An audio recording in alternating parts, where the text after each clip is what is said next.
Hey guys, welcome to Now What podcast here with Kristen Comstock, and I am here with a lovely friend of mine, Kelsey.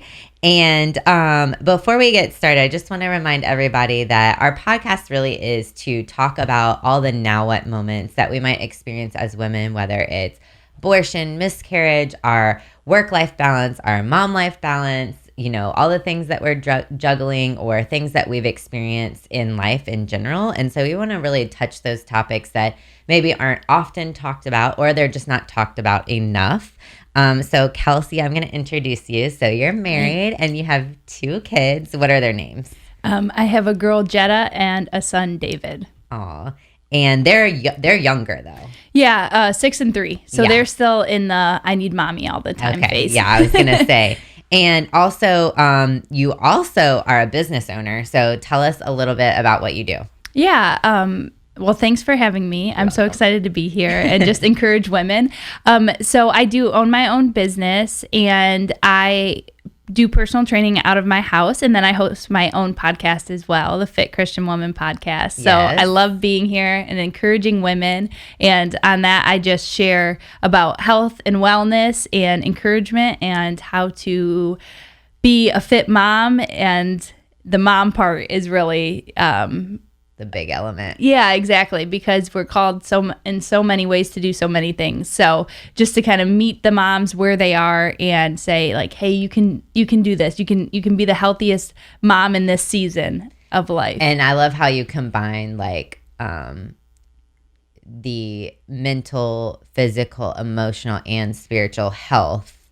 It's not just with you. It's not just working out per se.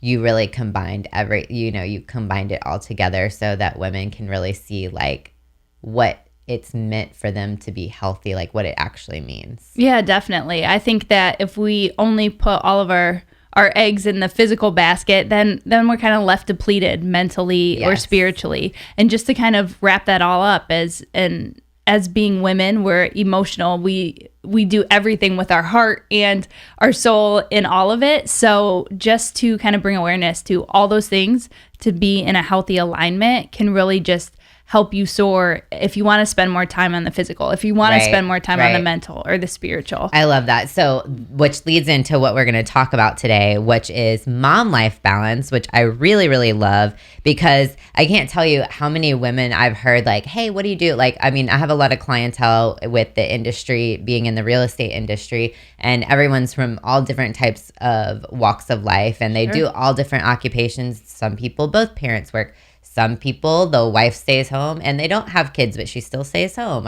And then there's moms that are stay-at-home moms. And I can't tell you how many people I hear. I was like, oh, I'm just a stay-at-home mom. I'm like, I don't know if I'd put just in front of that. Like being a stay-at-home mom. I mean, I'm not a mom yet, but I know just with all my friends that have stayed at home with their children that you're not just a stay-at-home mom, that it is a full-time occupation. Really, you work the most hours because you're always a mom 24/7. Yes. And so that's kind of what we're going to touch on today. But before we get started and really dive into it, I'm going to put you on the spot a little bit. And I want to know, just being a stay-at-home mom now, and I know we'll bring the business aspect into it a little bit later, but when you only were doing the stay-at-home mom and you didn't have a business yet, what were some of the things you loved about, like list a couple of things you loved about being a stay-at-home mom, and then a couple of things that were kind of like, not that you didn't like, but they were just maybe negatives for you at the time? Yeah, I think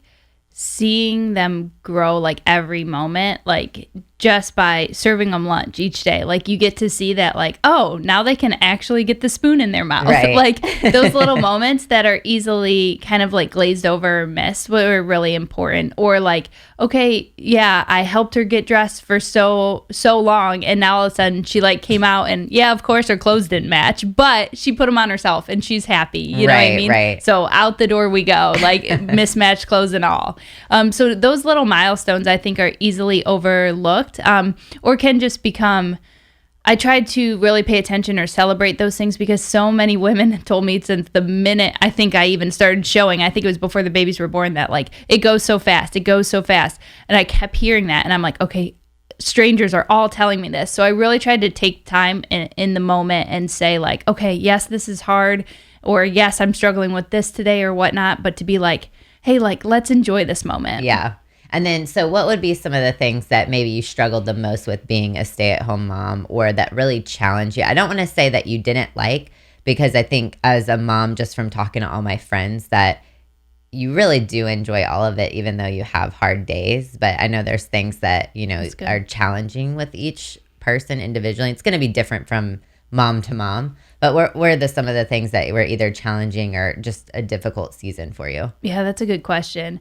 I think just the idea of being a stay-at-home mom and trying to understand what that meant at first. And for me, and especially with a desire to want to work out of the home, I struggled a lot with that, because I definitely put that just, like you said, in front of it. Like, I'm just a stay-at-home mom. And I let that kind of define me until I really was like, okay, well, a lot of women do this. It's harder. It's not a just. I had to learn that.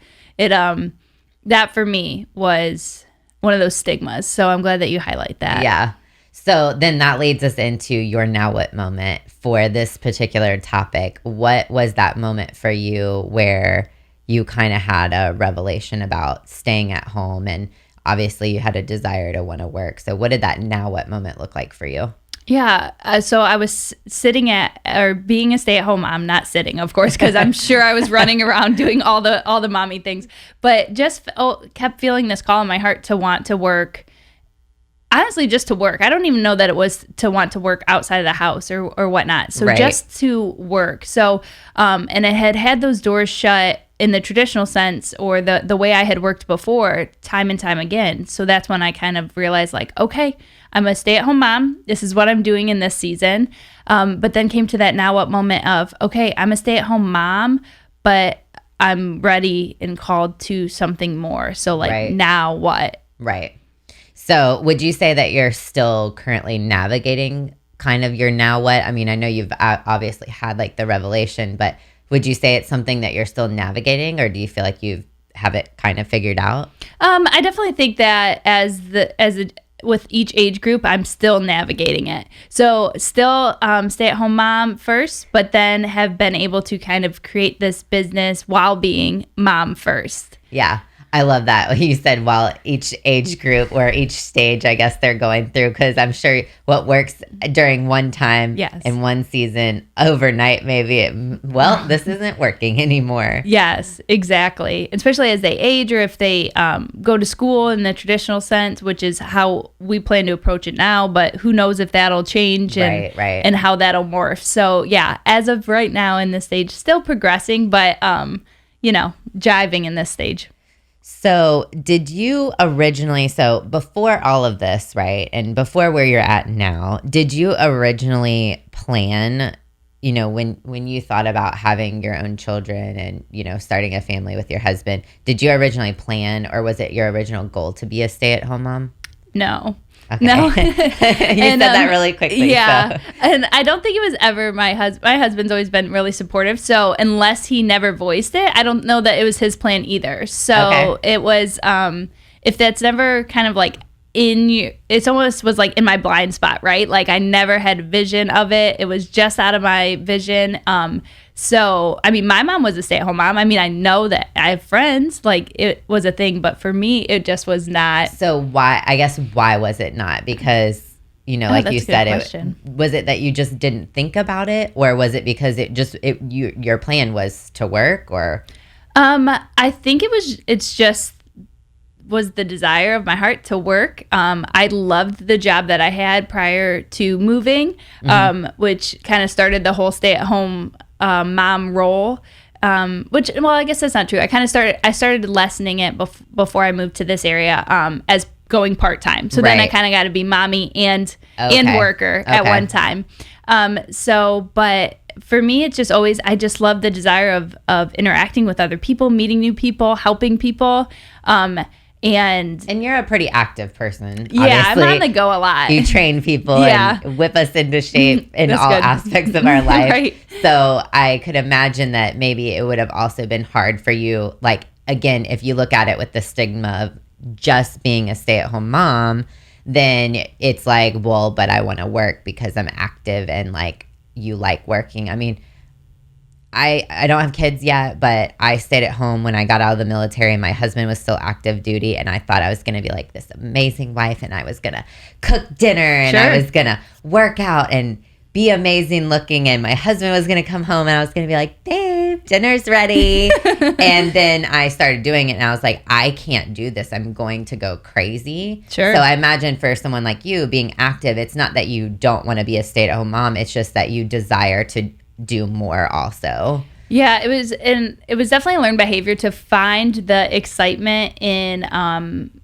Elmo, you know what I mean? And in tying our shoes and in, going to the park and just being, which now in hindsight I can see as a blessing, like definitely like a slow down, cherish these moments kind of a gift that I got, because I was always like, what's the next level? How can I help more? How can I level up? How can I do more? So I think in hindsight, it definitely was a blessing to slow down, but it was a trained behavior. Like, okay, I have to, this is what it is. Like, I can either sit here and be miserable watching Elmo, or I can engage in and have fun and just be silly and learn the ABCs, with my children. Yeah. So it sounds like you kind of originally did want to work.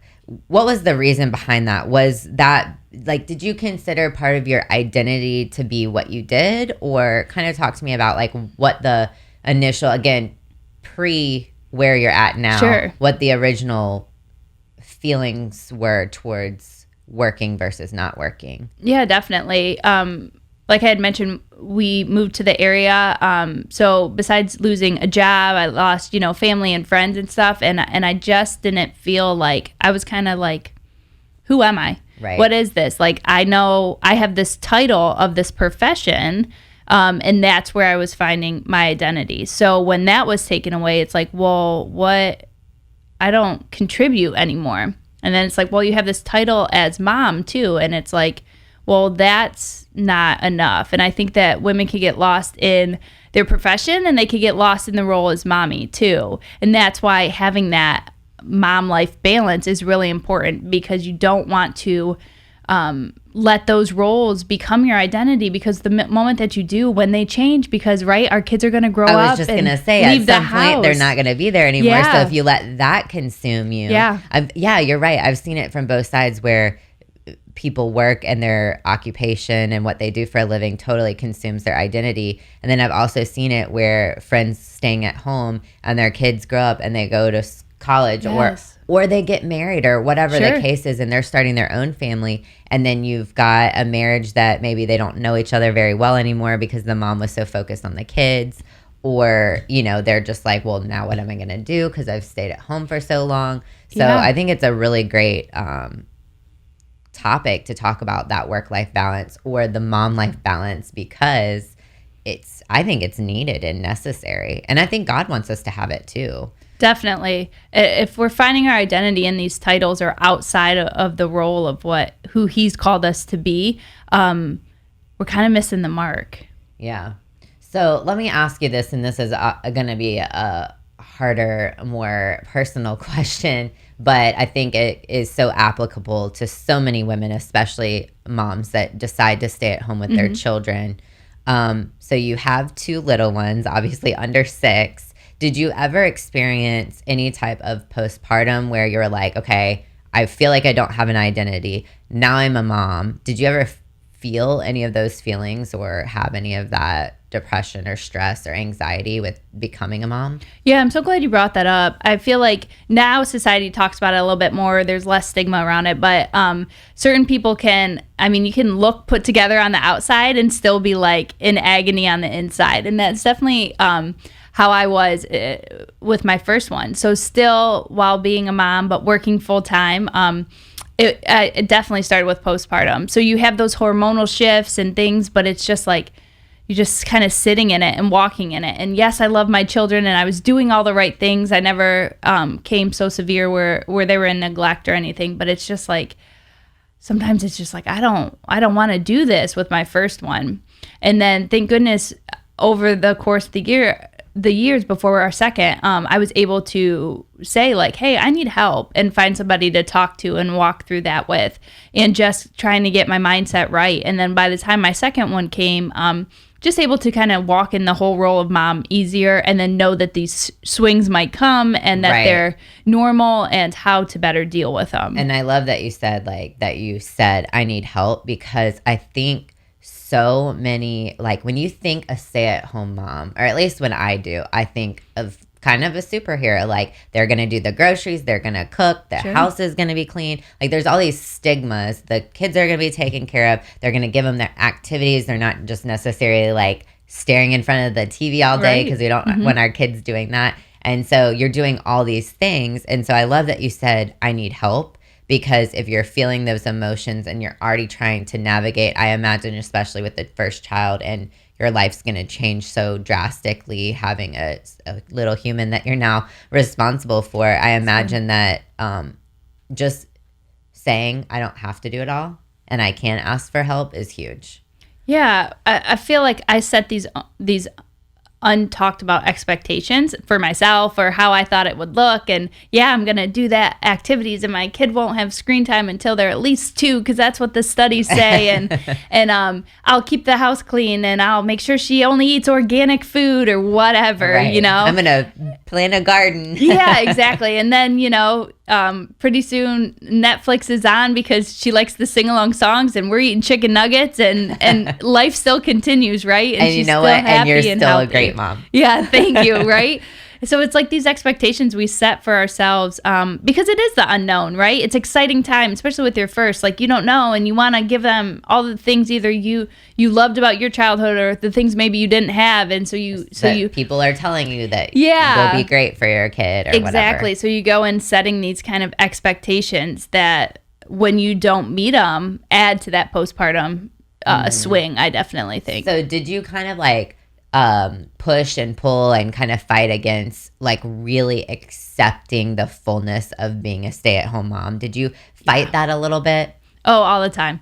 I think there's still a little twinge in me some days where I'm still fighting that. If I'm like, oh, I can take on that extra project. But then I have to stop and kind of reset and decide what really my priority is. Like, no, yes, I am able to be the stay-at-home mom, which what I'm called to do. Yes, I'm able to have this business right now, but I need to keep them the way they are that serves our family right now. So yeah, that business might, turn into something. But currently I need to only put in the time, the effort that really flows with our family. I love that. So since you're bringing up business, let's go ahead and work. We've talked a little bit about the mom life balance. Let's go ahead and work business into the equation. So, and you don't have to be a business owner. So you are a business owner, but it also can apply to somebody. Maybe it's a family that the wife has to go back to work. Sure. Like for income purposes, both parents need to work. Or maybe it's a single mom that she has to work. She doesn't have a choice. So let's work into the equation. There you go. So now that you're a business owner, what works for you as far as helping have that balance to your life? Yeah, as I kind of was mentioning, is keeping like the first thing first. I really think defining your priorities is really important. And that's going to look different for the single mom or the business owner or the one that just goes to work and comes home, because they're all a little bit different roles. But knowing your priority, is your first priority to be the breadwinner and be the income provider, then that's going to look a little different than the one that is, hey, you have to be mom first. And then if your hobby turns into a business, you can pursue that. Or if your hobby starts to make a little income, then we can talk about that. It definitely looks different. But the idea of keeping the first priority first has served me so well as I've created this business, because it's like, hey, if I can't get something done, but my children need me, like, they get to come first in this season. And you've well defined that for yourself, but also for your clientele. Yeah, right? I think that it's really important if you're going to create these boundaries that you make them clear and you let people know. And then as people kind of push or pull against them, you stand firm in them. It's really important. That way everybody's on the same page. And if if you don't let the boundaries really fluctuate from person to person, then you always get to keep the first thing first. Right. I love that. So can you give us some examples? Give us like an example of what a boundary would look like as a mom, like a mom boundary, but then give me an example of what a during work time boundary would be. Okay, so like a mom boundary for my clientele or a mom boundary? Any mom boundary. Boundary. That's a good question. I definitely think that in my role as mom, I create boundaries for my children, and then I can create boundaries. I don't want to say against my children, but really more for me time. Right. So I've created. That's still mom life balance, really, because you gotta.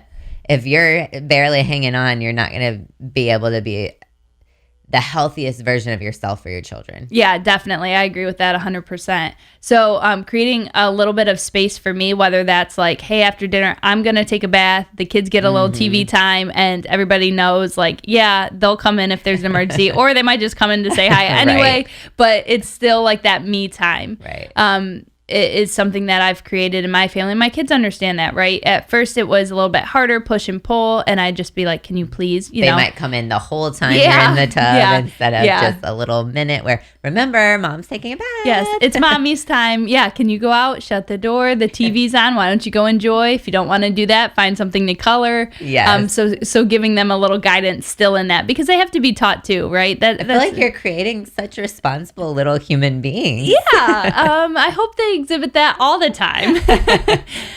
So what about with work? What would be an example of, let's give you a scenario. What would be an example of you're working with a client and your kids barge in? What would a boundary look like that you've set up for the client, but your kids happen to come in? That's really good. So my clients know right away that that's kind of the structure of my life right now is mommy first and then business. So, and my clients are awesome because I've let them know that right at first, and they love seeing them. So if my children decide to come out and say hi or even do a few exercises with my clients, usually my clients are really open to it. They're like, hey, how are you? Address each kid by name, depending on which one it is, and then say, hey, do you want to do what I'm doing? And they might get down and play. That just happened this week, actually. Or they might be like, no, that looks hard. Yeah. And sometimes they're just out there and they just want to say hi. Just knowing that mommy's there because I do work at home. So they might just want to come out, give a hug. And then I'm like, hey, it's time with this client. And can you go back inside and finish what you're doing or go play with your sister or whatnot? And so having that open, because our kids are really perceptive, right? And letting them know that I don't have to separate work and life and blending the two. So yes, they know I'm working. So just to give them a quick hug is usually enough. Instead of trying to shoo them away, sometimes just that acknowledgement, like, hey, you matter too, is really like I know what you're has here. blended. Yes. I am working. Hi. Yes. And I'm almost done. Yes, exactly. But you're not like, I'm in the middle of work. You have to get out, or whatever. Hurry, I'm on the phone or, because even when we were on our Zoom call, who came in? Jetta. Yeah. And she came in at the very end. And I'm like, I'm good with it. They were so well behaved. They didn't come in the very end. She came in and it was like, hi, Yeah, and so. They're always curious about what it looks like, right? Because, people come into school or they'll learn different occupations. They go to the dentist. They know what a dentist does, a doctor, a truck driver, all these things that they see. But they're curious to know about, like, well, what do? You sit in front of this computer. Oh, who are you talking to? Right. This is neat. Right. You get to do connections like this. Yeah. So showing them that is bringing them in and just showing them a facet of really a new occupation, what really work can be. So they can start thinking about it. Absolutely. Okay. So one thing, you've kind of already listed something that can help us create our boundaries in a healthy way, which is to list our priorities first and then create boundaries around what priorities we've set. So in your case, you have set that, your kids and your family come first and then work. In my case, I don't have kids yet. So, we're kind of like get as much work as you can do. Let's get that retirement fund up and savings. Yeah. And then when we have kids, my priorities are going to change. Sure. And so on that note, you said something last time we talked when we were together that I just thought was, I just struck gold when you said it. And you said, give yourself permission to change your boundaries. And I just ate that up. I love that because I've gone through seasons. And even with, like, we talked about, you set goals. Like, as a businesswoman, you're like, this is what I want to do in my business. And this is where I want my profits to be. And, all these things, right? And then we're like, well, that's what has to happen this year. And, for me, last year, I had encountered quite a few health, things that just were going on with my family and myself and my health. And I didn't want to change those, right? Because I set the goal. I set my plan for the year, and that's what I was going to do. And so I love that you said you can give your permission to change your boundaries, because that really means your goals too. It may be work's got to be on hold a little bit longer. Or, oh, I got pregnant again, or sure. So, yeah, I think really we get to make it as hard as we want it to be. So and I learned that because I let the first child and the first pregnancy and all of that be hard, because I thought that that's kind of what it needed to be. Like, right. Oh, I need to be pregnant and miserable, right? Like my feet swell. I need to be miserable about it. Well, really, I could prop them up, have a cool drink of water, maybe a pint of ice cream, and just kind of, live with that's part of being pregnant. Right. So, and I try to take that into being a mom too, and into having this in the business too, is like, it can be as easy or as hard as I want it to be. So if I want it to be blended, where my clients know my children and they might pop in, then I'm allowed to do that. And then if that so changes as they get older, or as more clients come in, or if there's certain clients that don't really like that and we've agreed upon that, like the boundary gets to be different. We do get to change them. And in the seasons of life, it matters too, and especially with small children, because it's always changing, whether you do homeschooling or school in the traditional sense, or you have one kid or two or four or how many ever, like it constantly gets to change. And I think that we just, if we set it for when we have one child, then it has to stay the same for when we have 2 and 3. Right. But each child's different too, right? Absolutely. So what boundaries may work for your first child may not work at all for your second, because they're like, whoa, what you doing here, Mom? I'm not digging this. I see that with both my children. My first is very very empathetic. She likes to be she's a feeler. She likes to be touched and held, and anytime I say like, no, not yet, she feels more rejected. Where my son will be like, okay, he'll run off and play, he'll come back, and it's no big thing. Right. So just changing that a little bit for each child too, and having the boundaries for that. So as a stay-at-home mom, one of the scriptures that you said that was really important to you was Luke 9:23. Which says, and he was saying to them all, if anyone wishes to follow me and this is the Amplified version, if anyone wishes to follow me as my disciple, he must deny himself, set aside flesh interests, and take up his cross daily, expressing a willingness to endure whatever may come, and follow me, believing me, conforming to my example in living, and if need be, suffering or perhaps dying because of faith in me. And I love how you related that to really give in what God had called you to do in the moment of being a stay-at-home mom. Not just a stay-at-home mom, right? But being a stay-at-home mom. That's good.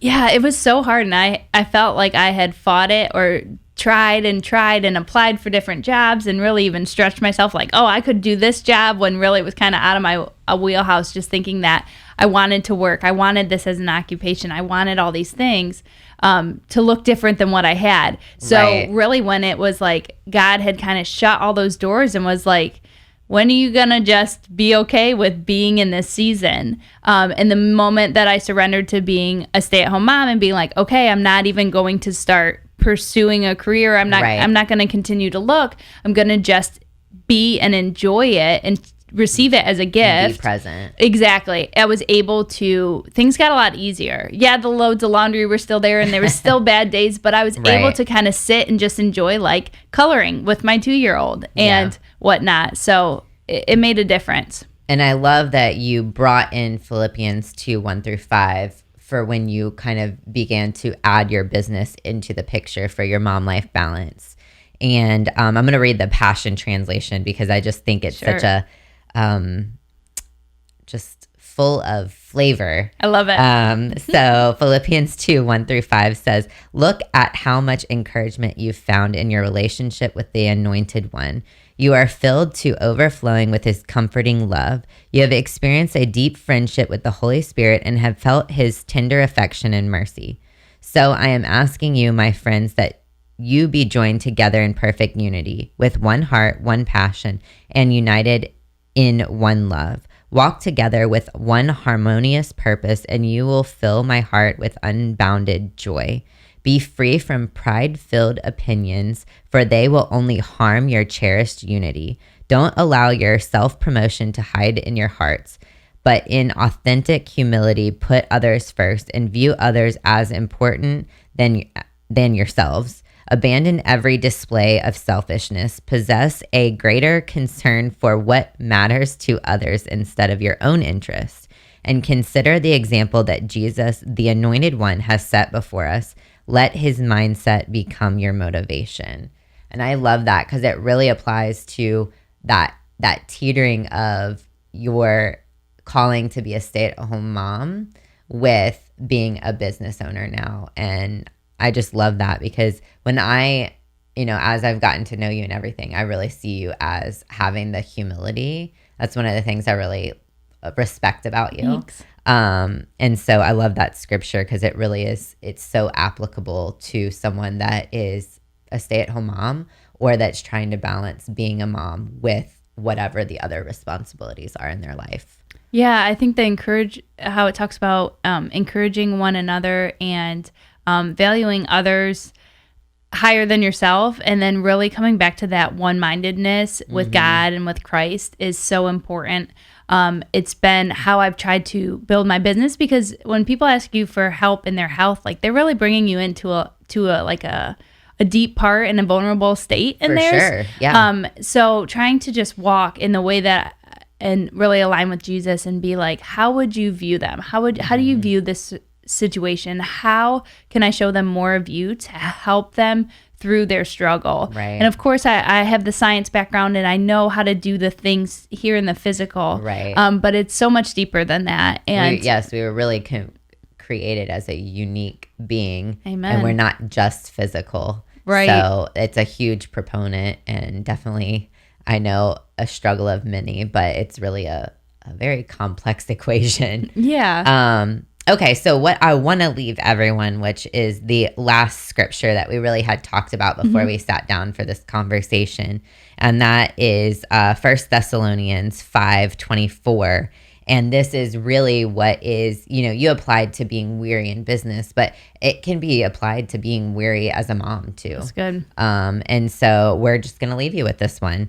And it says, "Faithful and absolutely trustworthy is he who is calling to himself for your salvation, and he will do it. He will fulfill his call by making you holy, guarding you, watching over you, and protecting you as his own." Thank you so much for listening to this episode of Now What with Kristen Comstock. Be sure to turn on your notifications so you don't miss the next episode. See you next time.